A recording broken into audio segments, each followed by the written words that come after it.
Hey folks, Curt Miller here, East Mountain Cowboy Church in Edgewood, New Mexico. Hey, we sure appreciate you sticking with us here, and hopefully these devotions are giving you a little bit of encouragement and help as we go through each week. I heard something this week that I thought was pretty profound. It was by a lady named Chris Reese, and she's definitely worth somebody following. She's a Christian life coach for women. It's Krissreece.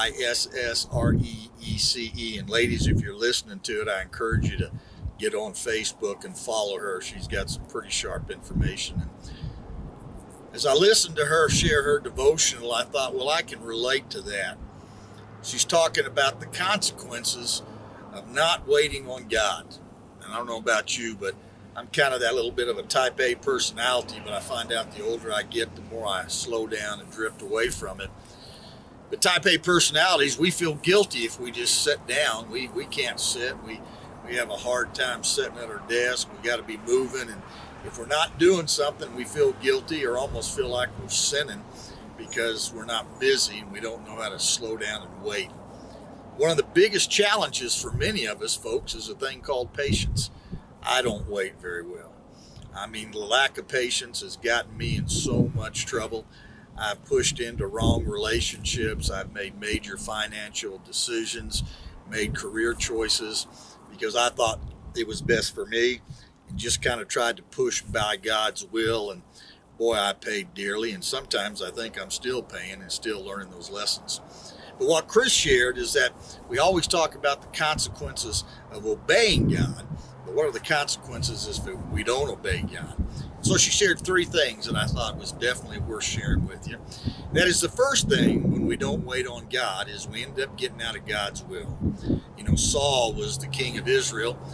God gave him some specific instructions on how to offer sacrifices and when not to before battle. It's in 1 Samuel. And Saul didn't listen. He went ahead and pushed the envelope, did his own thing, and the end result is he got kicked out and Israel got a new king. When we start pushing our will and what we want ahead of God, we get out of God's will and we get into our will. And many times our will gets us into a lot of big train wrecks. So I encourage you, when you're looking at what God's will is, believe me, it is a lot better to wait on God than to try to push what we think, because no matter how long we have to wait, God's worst is better than our best. The second thing is that we miss out on the blessings or we don't get them at all, or they get held back. You know, David, he got himself in trouble sitting on his castle rooftop one night and looked down there and saw Bathsheba and thought he needed to have her right then. And as a result of sinning and knowing what he did, it led him to a multitude of other sins, and he missed out on the blessing. And the blessing is that he didn't get to build the temple that God had promised him to build. And the third thing is that when we rush God, and we don't slow down and we don't wait, we cause a lot of pain and a lot of hurt for other people in our lives. You look at Abraham and Sarah.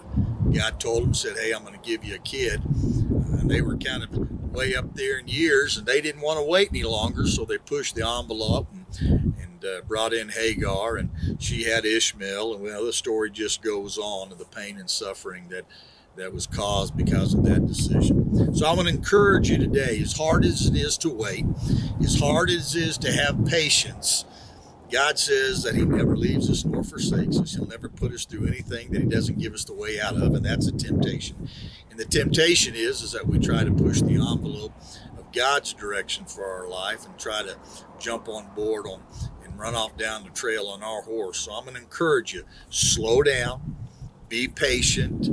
God knows what's going on. He's allowing it to happen in your life for the purpose of growth. And it may not be fun, and it may be painful, but God promises that he fights the battle for us. Let him fight the battle and experience the best for God.